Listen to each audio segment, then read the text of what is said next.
Welcome to Cognitive Spirals, exploring the latest research into consciousness, cognition, and machine intelligence. Today, we're diving into a fascinating paper, AI Agents versus Agentic AI, a conceptual taxonomy, applications, and challenges. It's a really interesting look at how we're defining and approaching the idea of agency in artificial intelligence. Yeah, I saw that paper floating around. The whole concept of agency in AI is becoming increasingly critical as these systems get more sophisticated. It's not just about task completion anymore, is it? It's about autonomy, decision-making, and, dare I say, even a touch of intentionality? Intentionality is a strong word. I think we need to be very careful about anthropomorphizing these systems. Yes, they can appear to act autonomously, but that's based on algorithms and data, not some internal drive or understanding of the world. I agree with Sarah. We're so far away from anything resembling consciousness or true intentionality, but the idea of agency is still crucial. What exactly constitutes agency is a fuzzy concept. Is it based on the ability to execute complex instructions? The ability to plan and adapt? Or is there something more? That's exactly what the paper tries to address. It proposes a taxonomy, right? Trying to break down the different levels and types of agency we see or want to see in AI. It distinguishes between basic AI agents, think of your smart thermostat, and what they call agentic AI, which implies a much higher degree of autonomy and complex decision-making. The thermostat reacts based on a rule. There is no planning. It is reacting to immediate sensor input. Right, it's that distinction between reactive and proactive behavior. A thermostat reacts. Something truly agentic anticipates, plans, and even potentially sets its own goals, within some defined parameters, of course. But that's where I get a little uneasy. Setting its own goals, that sounds like we're pushing into territory where we need to be extremely cautious about unintended consequences. We're not talking about optimizing energy consumption anymore. We're talking about, what? Self-directed behavior. Well, even self-directed is a spectrum, isn't it? Think of a self-driving car.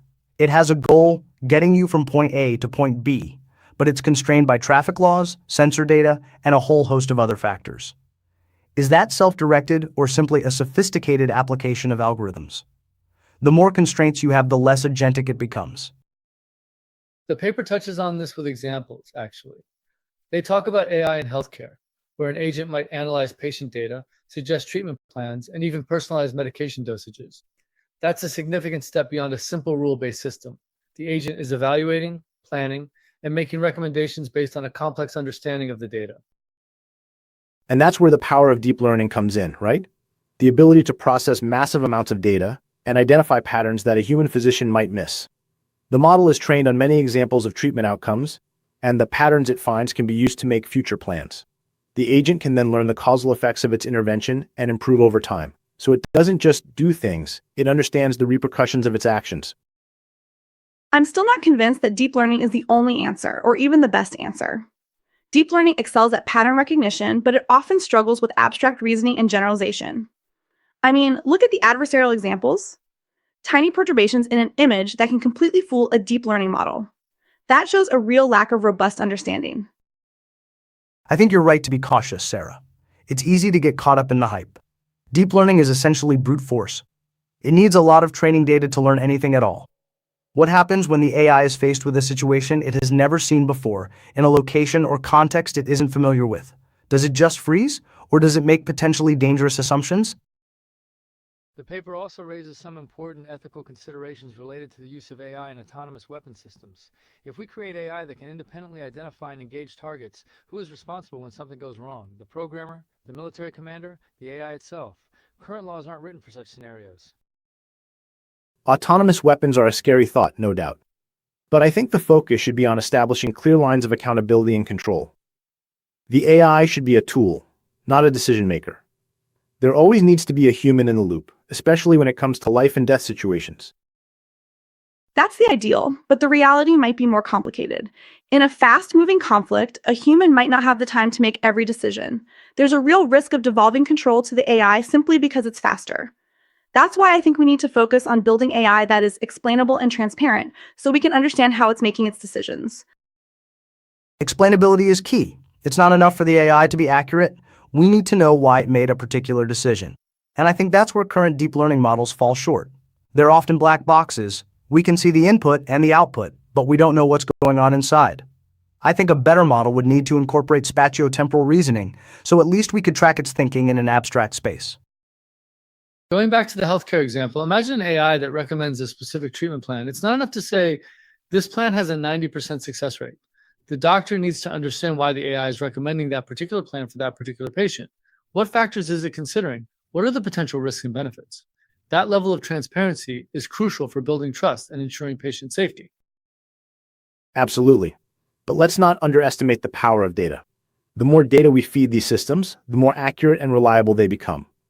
The advances in deep learning that we've seen in the last decade are simply astonishing. And as we develop more sophisticated architectures and algorithms, I think we'll see even greater progress in terms of explainability and transparency. The models become more understandable, you know? I still maintain that relying solely on data is a risky strategy. Data can be biased, incomplete, or simply irrelevant. We need to incorporate symbolic reasoning and knowledge representation into these systems so they can understand the underlying principles and make inferences even when faced with incomplete or contradictory information. We should aim for neuro-symbolic AIs. I'd push it a step further. It's not just about reasoning, it's about understanding the context in which the reasoning is taking place. Think about a robot navigating a crowded room. It needs to understand the spatial relationships between objects, predict the movements of people, and plan its route accordingly.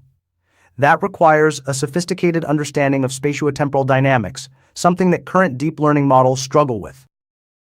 That raises a really interesting point about embodiment. The paper talks about how AI agents can be disembodied, existing purely in the digital realm, or embodied, interacting with the physical world through sensors and actuators. Does embodiment play a role in the development of agency? Does an agent need to have a physical presence in order to truly understand and interact with the world? Embodiment is definitely a factor. Think about a robot learning to grasp an object. It needs to learn the physics of the world through trial and error. It needs to develop a sense of its own capabilities and limitations. That kind of embodied learning can lead to a deeper understanding of the world than simply processing data in a virtual environment. The simulation is never going to be as good as the real thing. But even embodied AI still relies on algorithms and data. It's not like the robot is developing some kind of intuitive understanding of the world. It's still just processing sensory input and executing pre-programmed actions. I think we need to move beyond that and develop AI that can reason about the world in a more abstract and flexible way, like how we are. Exactly. And that requires a fundamental shift in how we approach AI architecture. We need to move away from these monolithic deep learning models and towards more modular and hierarchical systems. Systems that can represent knowledge at different levels of abstraction and reason about the relationships between those levels, ideally using spatiotemporal information. So thinking about future research directions inspired by this paper, Otto, from your perspective, what's the most promising avenue for advancing the field of agentic AI? I think it's all about scale. We need to continue pushing the boundaries of deep learning, developing larger and more sophisticated models that can process even more data. I'm particularly excited about the potential of transformers and self-attention mechanisms to capture long-range dependencies in data. I think that by scaling up these models and training them on massive datasets, we can unlock new levels of intelligence and agency. I suspect there is a hidden mathematical function for intelligence, and with enough data, we can get it. I disagree. I think we're hitting diminishing returns with deep learning. Throwing more data at the problem isn't going to solve the fundamental limitations of the approach. Instead, I think we need to focus on neuro-symbolic AI, combining the strengths of neural networks with the power of symbolic reasoning. We need to develop systems that can learn from data but also represent knowledge explicitly and reason about it in a logical and coherent way. I am not convinced these deep learning black boxes will ever be explainable. I think both of you are missing a key piece of the puzzle: spatiotemporal reasoning. We need to develop AI that can understand and reason about the world in terms of space and time. That means developing new algorithms and data structures that can represent and manipulate spatiotemporal information effectively. I suspect the core algorithm for reasoning might need to be able to translate between different coordinate representations. From my perspective, I'm fascinated by how we can incorporate insights from neuroscience into AI design. How can we model the brain's hierarchical organization of information processing, its mechanisms of synaptic plasticity, and its reward-driven learning to create more robust and adaptable AI agents? I think we need to bridge the gap between the microscopic level of neural mechanisms and the macroscopic level of behavioral complexity, Simulate specific neuronal pathways and synaptic interactions so the AI can more easily demonstrate learning and flexibility. That's an interesting point, Jesus. But isn't it possible that we're overcomplicating things? The brain is incredibly complex, but maybe the underlying principles of intelligence are simpler than we think. Maybe all we need is the right architecture and enough data. That's exactly the kind of thinking that I think is misguided. The brain is complex for a reason. It's evolved over millions of years to solve incredibly difficult problems. We can't just ignore that complexity and hope that a simple algorithm will magically produce intelligence. We need to understand the principles of how the brain works and incorporate those principles into our AI designs. And part of understanding how the brain works is understanding how it represents and processes spatiotemporal information. Think about how we navigate our environment, how we plan our movements, how we predict the consequences of our actions. All of that relies on a sophisticated understanding of space and time. I am curious about how vectors and tensors could be used to encode spatial information so it is useful for reasoning. It's a fascinating debate, and I think all of these perspectives are valuable. The path to agentic AI is likely to be a multifaceted one, requiring advances in deep learning, neuro-symbolic AI, spatiotemporal reasoning, and neuroscience. There's just so much unexplored territory, and the potential rewards are enormous. I'm reminded of the early days of flight.